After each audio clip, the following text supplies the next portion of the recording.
Mari kita berdoa. Besem haab we haben we ruah hakodes Elohe Echad. Dalam nama Bapa, Putra dan Roh Kudus, Tuhan yang Esa.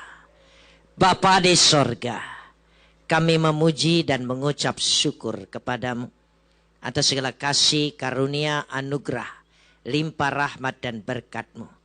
Atas perkenanan Tuhan yang berlaku atas kehidupan kami. Engkau telah memilih dan menetapkan kami untuk menjadi anak-anak-Mu. Ini semata-mata hanya karena karya Kristus Yesus yang sudah diterima oleh kami. Untuk itu kami mau menaikkan ucapan syukur kami yang tak terhingga kepadamu. Seraya senantiasa menyerahkan diri kami di hadapan Engkau. Sebab di dalam Engkau kami akan terpelihara dengan sempurna. Karena Engkau adalah pemelihara yang kekal. Saat ini di tengah-tengah persekutuan ibadah kami. Di hadapan hadirat Tuhan yang telah turun di tengah-tengah ibadah kami. Kami ingin meneduhkan hati kami, menundukkan pikiran kami kepada otoritas kedaulatan firman-Mu. Karena firman-Mu itulah yang mengandung segenap kebenaran dan janji-Mu yang akan Kau berikan bagi kami untuk menjadi milik kami. Karena Roh-Mu itu sendiri yang akan mengerjakannya di tengah-tengah pewartaan ini. Terima kasih Bapa, dalam nama Yesus kami berdoa. Amin. Silakan duduk.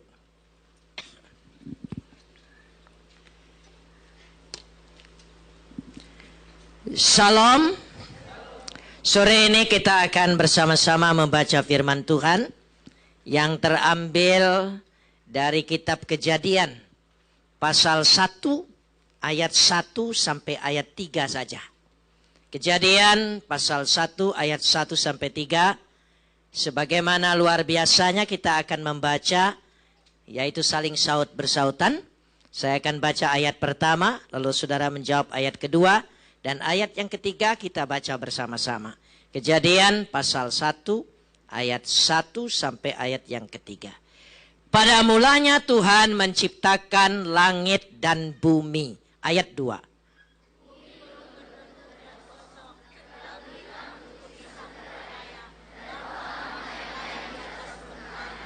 Ayat yang ketiga kita baca bersama. Berfirmanlah Tuhan, jadilah terang. Lalu terang itu jadi. Kapot leha Adonai Elohenu kapot leha. Segala kemuliaan ya Adonai Tuhanku, kemuliaan bagimu. Saudara yang dikasihi Tuhan, awal pengetahuan kita adalah sejarah. Tuhan menciptakan langit dan bumi. Langit dan bumi tidak tercipta dengan sendirinya. Tidak karena mitos, tidak karena legenda, tidak karena teori. Tapi betul-betul Tuhan yang menciptakan. Bahwa Tuhan punya rencana. Apa bumi itu seperti ini sekarang ini? Menjadi tempat yang tidak nyaman kita tinggal. Kita diam. Ada mara bahaya. Ada bencana. Ada kelaparan. Semua yang terjadi di bumi. Lalu kita berpikir bumi ini tempat yang fana. Tempat yang tidak kekal. Ini tidak sesuai dengan semula rencana Tuhan. Perlu kita tahu. Rencana Tuhan, bumi itu indah. Luar biasa. Tempat didiami untuk menjadi sorga. Taman Firdaus di tengah-tengah dunia ini. Itulah bumi. Begitu juga hidup kita. Tuhan punya rencana yang sangat indah. Ya, sangat indah. Belum ada takdir. Belum ada nasib. Saudara, itu semua akibat dosa. Akibat dosa. Sekali lagi saya katakan. Tapi semula rencana Tuhan itu. Dan kita rindu bumi seperti itu. Kita rindu hidup kita seperti itu.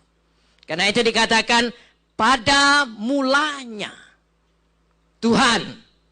Bereshit bara Elohim. Kata Bereshit pada mulanya. Untuk menunjukkan semula rencana Tuhan. Bara menciptakan bumi sempurna. Karena memakai kata bara. Bara itu dari tidak ada menjadi ada. Dan hanya dipakai oleh Tuhan. Dan semua sempurna. Tidak ada gangguan sama sekali. Sempurna. Karena itu dimulai bahwa Tuhan. Pada mulanya Tuhan menciptakan.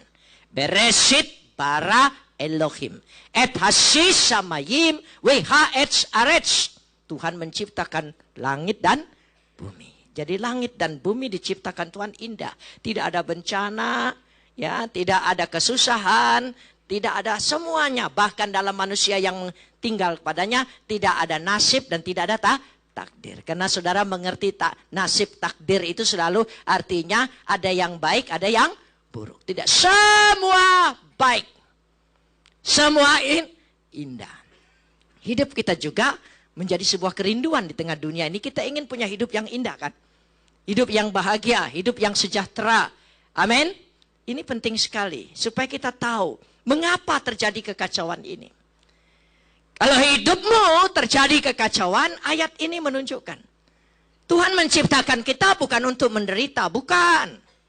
Ya, karena itu kita jangan terpengaruh dengan peribahasa, ya, kata-kata yang seringkali meracuni kita, yaitu derita tiada akhir. Itu bukan kita, itu dangdut saudara ya. Ya, derita itu pasti berakhir. Katakan derita pasti berakhir. Karena itu kita ingin hidup itu bahagia. Alkitab bercerita, ya cerita Alkitab. Ayat Alkitab. Saudara, jadi demikian. Kalau dia bercerita tentang kelimpahan, tentang berkat, tentang kemakmuran, tentang salib, nggak usah dipisah-pisah dan dipilah-pilah. Karena seringkali teologi itu pemahaman. Pemahaman itu yang memisah-misahkan kita. Ada teologi salib, ada teologi kemakmuran, ada lagi teologi sorga, ada teologi bumi. Sekarang ini ada teologi organik, nanti sebentar lagi teologi non-organik. Itu saudara. Tidak, kita harus utuh apa kata firman. Saudara percaya firman Tuhan? Ini bukan rekayasa manusia. Betul-betul sabda Tuhan. Punya kuasa. Ya, dia bisa mengubah, dia bisa mencipta, dia bisa memulihkan. Amin. Oh, itu penting sekali. Hidup itu penting sekali. Jadi karena itu terjadi kekacauan. Kenapa? Apa sebabnya? Ketika Tuhan menciptakan langit dan bumi dari tidak ada menjadi ada. Saya ajak dulu bersama-sama untuk membaca kitab Yesaya. Saya minta ditayangkan Yesaya 44 ayat 24. Yesaya 44 ayat 24. Perhatikan di situ. Beginilah firman Tuhan penebusmu yang membentuk engkau sejak dari kandungan. Ya, dia dari sejak kandungan dibentuk. Kata membentuk di sini sebetulnya saya lebih suka memakai kata melukiskan. Jadi segala sesuatu dilukiskan dengan serba indah. Akulah Tuhan, tolong sambung. Menjadikan segala sesuatu seorang diri, membentangkan langit dan menghamparkan bumi. Siapakah yang mendampingi aku? Oh, betul sekali. Akulah Tuhan. Anohi Adona. Osekol. Seluruhnya utuh. Notes samayim. Levadi roka haaretz miiti. Aku sendiri. Tidak ada orang yang lain. Dia tidak terjadi begitu saja. Dia ada karena ada sang ada. Sang ada mengadakan segala yang ada. Tanpa dia mengadakan segala yang ada, maka tidak akan ada. Oh, amin. Loh, itu penting sekali. Bahwa kita sungguh-sungguh Tuhan itu menciptakan segala yang indah. Jadi Tuhan menciptakan kita dari sejak dalam kandungan ibu kita. Dia punya rencana hidup kita ini indah. Tolong diingat itu. Hidup itu indah. Gak ada. Jangan saudara bilang sudah suratan takdir. Gak boleh percaya itu saudara. Gak boleh. Kadang-kadang masuk ke gereja juga. Mempengaruhi cara berpikir orang Kristen. Meskipun saya susah, menderita dalam dunia. Yang penting masuk surga. Saudara, ini pemahaman yang keliru. Pemahaman orang beragama boleh-boleh saja. Hidup ini susah, yang penting masuk surga. Lalu Tuhan buat apa ciptakan kita di bumi? Di surga saja. Kenapa prosesnya ke bumi? Saudara. Lalu kenapa sampai susah? Kan sampai ada lagu seperti itu. Masih ingat di gereja-gereja yang lama, meskipun saya susah, menderita di dunia. Aduh, padahal Tuhan bilang dalam doa Bapa kami, jadilah kehendakmu di bumi seperti di surga. Amin. Lalu kenapa? Nanti kita selidiki bersama. Kenapa? Apa sebabnya terjadi kekacauan ini? Setelah nyanyi meskipun saya susah, makanya dibarengin lagi ada lagu yang tambah buat kita susah. Persembahan kami sedikit sekali. Itu dasar persembahan orang kikir. Loh, iya, karena dididik dari kecil. Makanya harus bawa uang ke kecil. Karena lagunya persembahan kami sedikit sekali. Saudara ingin diberkati? Oh, saudara percaya firman Tuhan? Ketika mendengar firman Tuhan, saudara bergairah? Tunjukkan bergairah. Orang bergairah itu gimana? Kayak patung, kayak lilin. Patung lilin, saudara. Kelihatan hidup tapi mati. Nah, orang bergairah itu kelihatan. Dalam semangat puji-pujian, penyembahannya. Respon terhadap firman Tuhannya. Amin. Loh iya, itu yang penting sekali. Kalau saya katakan, Yesus dahsyat, amin. Oh yes, oh dia dahsyat untuk hidup saya. Dia sanggup memulihkan saya. Dia sanggup mengubah hidup saya. Dia sanggup memberikan masa depan kepada saya. Amin. Loh iya, itu penting sekali. Lalu kenapa kita ingin belajar di sini? Karena Tuhan itu dikatakan kita menjadi mengerti kenapa Tuhan menciptakan kita. Kita lanjut pada ayat yang kedua. Ayat yang kedua. Coba lihat. Ya, bumi, tolong sambung. Belum berbentuk dan kosong. Nah, ini ada pengaruh bahaya. Bahasa yang baik. Bumi belum berbentuk dan kosong. Kata belum berarti ciptaan yang pertama tidak sempurna. By proses baru jadi sempurna. Tidak, salah pengertian seperti itu. Kata belum ini mengganjal kita, memberi pengertian pada kita yang keliru. Sebetulnya bahasa aslinya bukan belum. Ya, saudara perhatikan, bumi belum berbentuk dan kosong. Haaretz hayeta tohu wabohu. Haaretz, bumi itu menjadi, bukan belum, menjadi tidak berbentuk karena memakai kata hayeta, hayeta.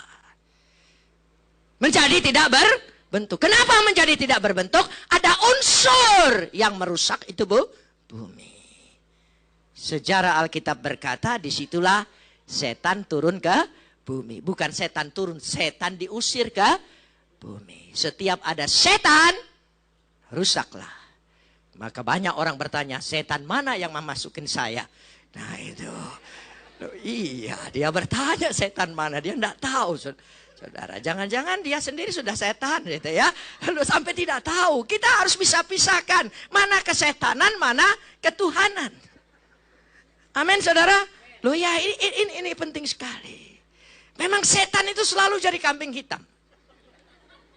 Sedikit-sedikit setan. Setan bilang, aku belum bertindak loh. Kalau aku bertindak sebetulnya lebih dari itu. Kamu sudah salahin aku. Oh, nanti dia nuntut kita. Hati-hati saudara ya. Nah, jadi sudah sampai di situ dulu ya. Jadi bumi, haaretz hayeta tohu wabohu. Yaitu belum berbentuk, tidak berbentuk. Menjadi tidak berbentuk. Menjadi gelap gulita. Menjadi kosong. Hampa. Karena ada unsur yang masuk. Hidup kita juga seperti itu. Semula indah. Tapi ada hayeta. Tolong hati-hati. Ada hayeta. Rumah tangga indah. Tapi ada hayeta. Sekarang namanya ganti pelakor. Loh iya. Hayeta ini yang merusak. Ekonomi kita Tuhan pasti berkati. Tuhan limpahi berkat dalam hidup kita. Amin. Dia tidak berikan netes, melimpah, penuh. Amin. Tapi mengapa menjadi seret? Mengapa menjadi tersendat-sendat? Mengapa menjadi terbata-bata? Mengapa menjadi tidak lancar? Kenapa? Pasti ada yang menyumbat. Ada unsur yang merusak. Dan dia merusak fatal dalam kehidupan kita. Bumi saja dirusak luar biasa. Saudara, apalagi hidup kita. Ya, bumi itu gara-gara itu dosa masuk dunia. Ada banjir Nuh. Kita pikir dulu banjir Nuh apa itu dongeng. Tapi dengan kejadian Tuhan ingin buktikan. Lu bilang dongeng, lihat tuh Palu. Donggala, dongeng terus nanti aku buat lagi supaya kau percaya. Ya, tersapu bersih. Bukan berarti saya tidak prihatin, saya prihatin. Tapi itu Tuhan selalu membuktikan bahwa kerusakan itu bahaya sekali. Merusak kehidupan kita. Amin. Ya, hati-hati. Karena itulah dikatakan gelap gulita menutupi samudra raya. Wehose alfene. Ya, menutupi, meliputi. Sehingga tidak ada satupun yang tidak dikuasai oleh gelap gulita. Menutupi samudra raya untuk menunjukkan yang paling besar itu ada samudra raya. Artinya seluruh kehidupan, seluruh unsur, seluruh anasir, seluruh elemen yang ada di bumi ini, yang ada di dunia ini sudah dikuasai oleh apa? Kegelapan. Wehose alfenetehom. Menunjukkan semuanya. Tapi saya senang ayat 2 ini. Tuhan tidak pernah tinggal diam terhadap ciptaannya. Dia tetap menjaga ciptaannya. Amin saudara. Apalagi anak-anak pilihannya. Engkau terpelihara. Amin saudara. Kita terpelihara. Coba perhatikan. Setelah menutupi samudera raya, dia tidak tunggu pasal 3. Ayat 3. Dia tidak tunggu. Dalam pasal itu juga dia segera mengadakan apa? Perhatikan di situ. Dan roh Tuhan melayang-layang di atas permukaan air. Weru'ah Elohim merehefet et asamayim. Ya, weru'ah, melayang-layang memakai kata merehefet. Merehefet, coba ucapkan. Agak ke dalam, merehefet, coba saudara. Ya, kalau mau berlatih sering-sering makan yang panas-panas. Ya, makan yang panas-panas begitu. Merehefet. Ya, merehefet. Amin. Merehefet.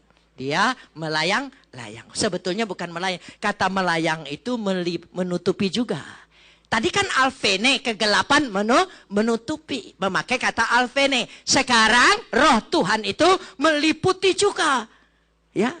Artinya dia sekaligus kata merehefet ini sebetulnya mengambil kata dari burung atau ayam ketika dia mengerami telur. Dia menutupi kan? Saudara, orang ayam mengerami, apa dia pikir gini? Itu telur, ini saya. Aku cukup lihat itu, nanti dia menetas. Kan enggak, saudara. Tapi dia apa? Mengerami. Bagaimana cara mengeraminya? Ya, saudara, kalau enggak tahu, waduh, keterlaluan, saudara ya. Ya, jadi dia menutupi semuanya, disimpan oleh tubuhnya, dihangatkan oleh tubuhnya. Sehingga mana? Menetas. Telur itu mati atau hidup? Siapa bilang telur hidup? Saudara, dia jalan-jalan telurnya, saudara ya. Dia mati. Tapi setelah dierami, menetas jadi anak ayam hidup. Bahkan harganya lebih tinggi dari telur karena dia bisa jadi ayam panggang. Lebih mahal kan? Loh, meningkat, saudara. Jadi roh Tuhan itu ada di tengah kita. Saudara percaya roh Tuhan ada di sini? Saudara percaya? Tidak ada roh lain. Roh lain ada di luar. Tidak berani masuk dia. Ya, tidak perlu kita tanya setan mana. Kita sudah tahu. Ya, sekali lagi. Jadi roh Tuhan itu mengerami. Saudara percaya sedang dierami oleh roh Tuhan? Dan saudara percaya bahwa saudara kalau dierami akan jadi apa? Menetas. Dari hidupmu terbantut, beku, mati, hidupmu menjadi hidup, menjadi berharga, menjadi bernilai. Amin. Amin. Saudara mau menetas? Oh, keluar dari sini hidupmu menetas. Masa depanmu, rezekimu, semua usahamu. Amin. Semua menetas. Amin. Ya, sekarang saya tanya. Kalau telur itu dieramin terus tapi tidak netes-netes. Kira-kira telur apa itu? Saya kurang tahu, tolong jelas sedikit, telur apa? Ya, jangan-jangan saudara datang ke gereja tiap minggu, tapi tidak netes-netes, saudara. Loh, ini namanya telurnya kosong. busuk, saudara. Tapi percayalah, nanti babak ketiga Tuhan sanggup memulihkan kita kembali. Meskipun mati, meskipun seolah-olah Tuhan sanggup. Roh Tuhan memulihkan. Tapi ada yang lebih daripada memulihkan. Dia sanggup menciptakan jadi baru. Bukankah arti baptisan seperti itu? Hidup yang lama mati, bangkit dengan hidup yang baru. Kita ingin. Kalau kita punya hidup baru, kita ingin sekali, saudara. Kita pikir-pikir hidup yang lama ini, kalau bisa dihapus dan diulang, kita ulang. Kita ulang. Tapi kadang-kadang kita tidak bisa ulang. Tidak usah menyesali. Tidak usah menyesali. Yang penting ke depan kita bisa memperbaiki. Amin. Tidak usah disesali. Percuma disesali, ya.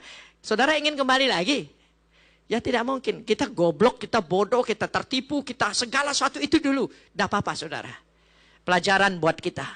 Tapi ke depan aku lebih dahsyat, lebih hebat, lebih terhormat, lebih mulia, lebih agung. Sebab ada yang sanggup menciptakan aku menjadi baru. Coba ayat yang ketiga. Ayat yang ketiga. Ya. Berfirmanlah Tuhan. Oh, firmannya ini penting. Wa yomer Elohim. Berfirmanlah Tuhan. Tuhan berfirman. Kuasa firman. Firman itu hidup. Amin, saudara. Saya ingin ajak sejenak membaca firman itu hidup. Mari kita baca sejenak sebelum kita lanjutkan ini. Saudara, bawa dia berfirman. Dan sang firman itu tidak hanya menjadi huruf yang mati. Tidak hanya menjadi kitab suci. Tidak hanya menjadi kata-kata mutiara. Dia berkuasa karena firman menjadi manusia. Dia hidup. Dan dia berkarya. Dan kita selamat oleh karena karyanya. Amin. Karena karya Kristus Yesus kita diselamatkan. Bukan karena upaya kita. Ya, dikatakan berfirman, kuasa firman. Saya ajak, coba kita lihat. Yohanes pasal 6 ayat 63. Yohanes pasal 6 ayat 63. Nah, jadi saudara, tadi bicara roh Tuhan. Rohlah yang memberi hidup. Daging sama sekali tidak berguna. Saudara, daging kita, hidup kita, masa lalu kita, semua seringkali tidak berguna. Tapi percayalah, roh sanggup memulihkan kita. Tapi bukan hanya itu. Perhatikan di sini. Perkataan yang kukatakan kepadamu. Tolong sambung. Wah, jadi firman Tuhan itu, perkataan-perkataannya itu adalah roh dan hidup. Kalau roh dia hidup itu dia mau memulihkan. Saudara percaya? Kalau dikatakan firman Tuhan, coba kepada Lazarus yang mati. Lazarus, bangkit! Hidup dah dia. Hidup. Bartemius yang buta, yang sudah rusak retina dan bola matanya.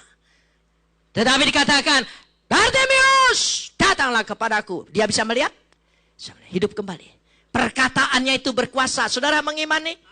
Karena ini bukan kata-kata mutiara, bukan slogan. Karena itu tidak pantas dibuat seperti itu. Dia harus diimani dan percaya. Kalau dia berkata kepada Sarah yang mandul, sudah mati rahimnya. Dia berkata, engkau akan melahirkan. Melahirkan tidak? Hidup. Saudara mengimani perkataannya hidup? Loh, coba kita imani. Buat apa kita beragama tidak memiliki pengalaman? Hanya keberagamaan dengan doktrin dan dogma sepanjang hidup. Kita hanya bagus di situ. Tapi tidak pernah mengalami kuasa Tuhan dalam hidup kita. Buat apa kita beragama seperti itu? Saya tidak mengajak saudara beragama. Saya hanya mengajak saudara percaya pada Yesus. Kadang-kadang agama lebih kejam daripada orang yang tidak beragama. Kadang-kadang agama hanya jadi alat bagi orang lain. Tapi Yesus tidak bisa. Kita diajar untuk terima siapa? Yesus. Tidak pernah ada ayat masuklah engkau agama Kristen. Nggak ada, saudara. Terimalah ya Yesus. Barang siapa percaya kepadaku tidak binasa, melainkan beroleh hidup yang kekal. Oh, ketika kita percaya, benih kekekalan sudah ada dalam diri kita.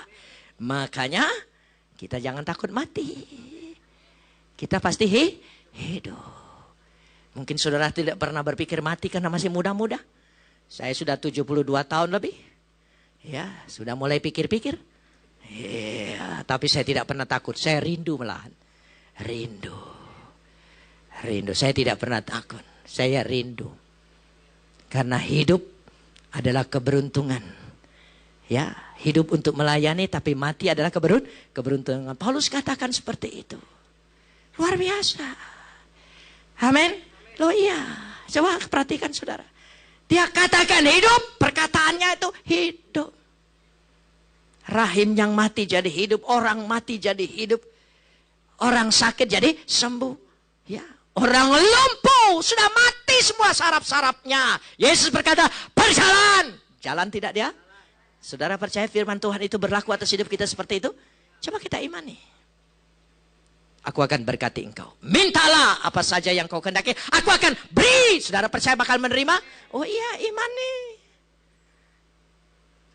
Coba apa yang saudara minta? Saudara bakal terima? Kan dia berkata, mintalah apa saja yang kau kehendaki. Aku akan beri. Tidak ada ayatnya, aku akan pertimbangkan. Mudah-mudahan. Ya, mudah-mudahan ada rezeki lain kali. Nggak ada. Pokoknya dia langsung jawab. Apa saja yang kau minta, aku akan beri. Saudara mengimani perkataan itu hidup? Nah iya, coba kita berdoa seperti itu. Saya percaya. Kuasa darahnya menghapus isi dosa dunia ini. Amin.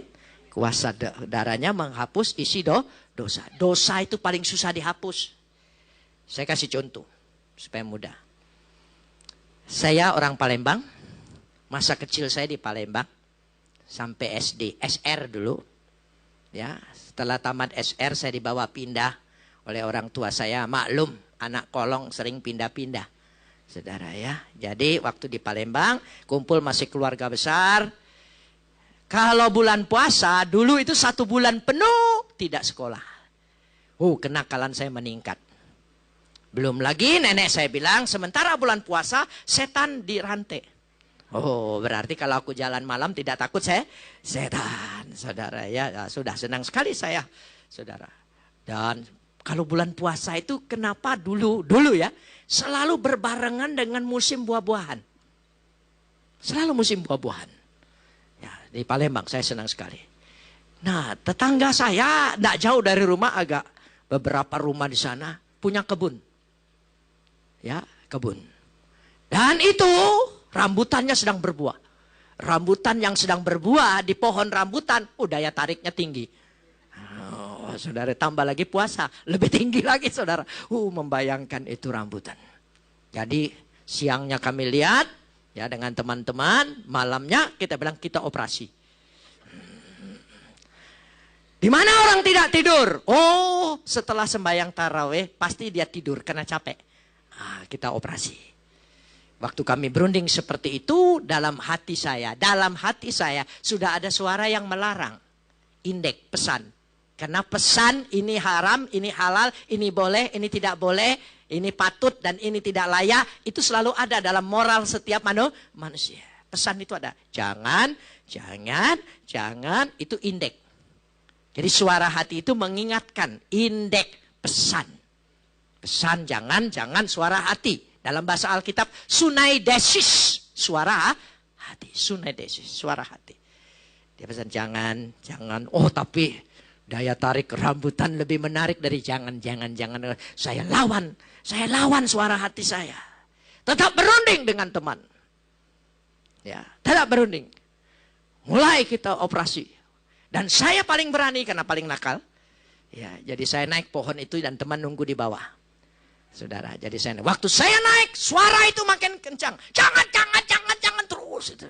Enggak peduli saya. Ya, rambutan, jangan rambutan. Pokoknya itu pertarungan, saudara. Pertarungan antara jangan dengan rambutan. Tapi ternyata indek kalah. Suara hati dikalahkan oleh nafsu saya sendiri. Enggak dikalahkan orang lain. Hati-hati, hidup kita itu tidak ditaklukkan oleh orang lain. Ditaklukkan oleh diri kita sendiri. Makanya jangan nyalain orang lain. Setan mana? Sudah dirinya sendiri. Saudara jangan nyalain orang lain ya. Kalau saudara kita lihat di situ. Lalu tetap naik. Pada waktu naik, suaranya makin keras. Jangan. Maklum pesan orang tua zaman dulu. Melekat sekali. Tapi tetap saya pegang itu rambutan. Waktu saya pegang suara itu berkata jangan. Sambil dia bilang jangan sambil saya petik. Begitu petik Langsung bukan indek. Langsung yudek. Pindek. Langsung pindek. Suara menuntut saya. Pindek menuntut saya. Pencuri. Pencuri. Dari kata jangan menjadi pencuri. Sudah mulai menuduh di hati saya. Pencuri. Pencuri. Pencuri. Pencuri. Wah, makin dia bilang pencuri. Makin sekalian tanggung. Sudah mandi kepalang basah. Itu hidup kita. Kita selalu punya peribahasa. Sudah mandi kepalang basah. Mestinya sudah mandi kering dong. Ini basah-basahan melulu, saudara ya. Sudah. Dan saya turunkan itu rambutan, sepi di bawah. Ternyata si Waiem ini yang punya, ada di bawah. Kenapa dia tidak tidur? Ya maklum, mungkin wanita kan ada waktunya tidak boleh puasa. Ya saya tidak tahu karena tidak ada pertimbangan seperti itu, saudara. Waduh, ternyata dia, saya turun, kayaknya tidak nginjek lagi pohon. Waduh. Sejak hari itu saya sudah kena penghakiman sebagai orang bersalah. Yudek. Yudek dan Finek. Sorry. Jadi indek, yudek, Finek. Jadi sudah terhakimi, tercap. Sejak hari itu tidak berani lagi lewat rumah Waiem. Sudah terhakimi. Sudah terbatas. Tidak ada lagi kebebasan. Tidak ada lagi kebebasan. Kita perlu bebas kan? Sebelum melakukan itu saya bebas ketemu dia. Waiem, hai. Sekarang nggak bisa lagi. Baru saya ketemu. Ya, kalau dia jalan sana, saya sudah ketahuan, saya lewat sana. Sudah tidak bebas lagi. Harus muter lagi jalan sana. Sudah terhakimi. Ya, dia tidak berani bilang apa-apa. Karena bapakku lebih terpandang daripada dia. Ya sudah, saudara ya. Tapi walaupun terpandang segala macam, hati ini terhakimi nggak bisa. Dia mengadili kita sendiri. Waiem tidak pernah berkata apa-apa. Pendek cerita, saya ke Bandung dan sebagainya, pindah dan sebagainya, sekolah-sekolah. Akhirnya jadi pendeta. Sudah jadi pendeta, saya pulang ke kampung saya di Palembang. Ketemu keluarga, sudah mulai damai. Tadinya tidak damai, sudah jadi damai. Proses lah pokoknya. Jadi damai, saya sudah mulai diterima dan saya situ. Tiba-tiba dia bilang, ada suara. Saya dengar Cek Mas ada pulang ya. Nama kecil saya Cek Mas. Saya dengar Cek Mas pulang ya. Suara Waiem. Langsung saya rambutan. Sudah jadi pendeta. Rambutannya tidak hilang, saudara. Oh, memang susah sekali menghilangkan beban dosa dalam diri kita. Sekali lancung ke ujian seumur hidup orang tidak percaya. Sulit sekali. Cukup dia ketemu. Oh, karena saya pikir sudah sama-sama besar kan saya. Dan mungkin dia lupa. Dia mungkin lupa. Tapi saya tidak lupa, saudara. Dia lihat gini. Oh, Cek Mas. Saya dengar sudah jadi pendeta ya. Wah, geleng-geleng. Bukan saya bangga. Rambutan. Tidak sangka si pencuri bisa jadi pendeta. Dia tidak ngomong gitu. Tapi aku ngomong sendiri di hati. Siapa yang bisa mengubah? Kalau bukan firman. Yesus itu datang ke kita. Dia mengangkut isi dosa kita semuanya. Amin. Dosamu sudah diampuni termasuk rambutan Waiem. Amin, saudara. Saudara ingin bebas? Ada lagu bagus sekali. Ya, no more sickness. No more weakness. No more poverty. I'm free. Oh, tidak ada sakit penyakit. Tidak ada kelemahan, tidak ada kemiskinan lagi. Karena kita bebas. Amin, saudara. Karena firman Tuhan adalah yang membebaskan. Yesus itu namanya Yeshua. Itu pembebas. Perkataan-perkataan yang kukatakan kepadamu adalah apa? Roh dan hidup. Kembali lagi kepada Kejadian ayat 3. Pasal 1 ayat 3. Kembali lagi ke sana. Kita lihat di situ bahwa Tuhan berfirmanlah Tuhan. Jadi firman itu berkuasa. Saudara mengimani? Jadi kalau saudara baca Alkitab, saudara iman, oh saya percaya firman-Mu itu bukan huruf mati yang harus dibela. Makanya orang lain selalu bela kitab sucinya karena huruf mati. Kita tidak perlu bela. Dia membela diri sendiri. Amin. Loh iya. Kalau ada orang lemparin gereja kita, saya selalu sarankan di daerah. Tidak usah balas, kumpulin saja batunya. Batunya kumpulin, taruh depan mimbar, tumpang tangan, kita doa rame-rame. Tuhan, batunya sudah dilemparkan. Lemparkan juga ke gereja ini orang yang melempar ini. Saudara percaya dia bakal masuk gereja? Saudara percaya? Ini saksinya di depan ini. Pernah begitu saudara? Loh ya, itu buktinya. Amin. Saudara percaya? Makanya tidak perlu balas. Karena kita punya kuasa Tuhan yang berkuasa. Hidup. Dia sanggup menghidupkan kita. Tumpang tangan. Tidak usah marah. Kumpulin. Oke. Yang banyak. Supaya sekalian bisa bangun gereja. Lah yang banyak. Coba kenapa? Kenapa tempat ibadah kita dibuat orang marah? Berarti orang lain lebih tahu. Di tempat kita ada kuasa. Kita nggak tahu, makanya perlu diingatkan. Dilempar dulu, oh jadi tahu. Saudara, orang lain ibadah, suaranya terdengar keluar, kita nggak marah. Dan tidak terganggu? Enggak. Emangnya gua pikirin? Enggak saudara ya. Loh, enggak. Tapi kenapa kalau kita puji Tuhan, orang terganggu? Oh, karena ada kuasa. Rupanya puji-pujian kita itu berkuasa. Sampai setannya gelisah. Amin. Ini bukan penghiburan, ini iman. Jangan saudara pikir, ini menghibur saja kata-kataan. Bukan, ini bukan angin sorga. Bukan, ini firman Tuhan. Mari kita imani. Saudara akan mengalami. Berfirmanlah Tuhan. Wa yomer Elohim yehior. Wa yehior. Jadilah terang. Or. Wa yehi. Dan jadilah terang. Amin saudara.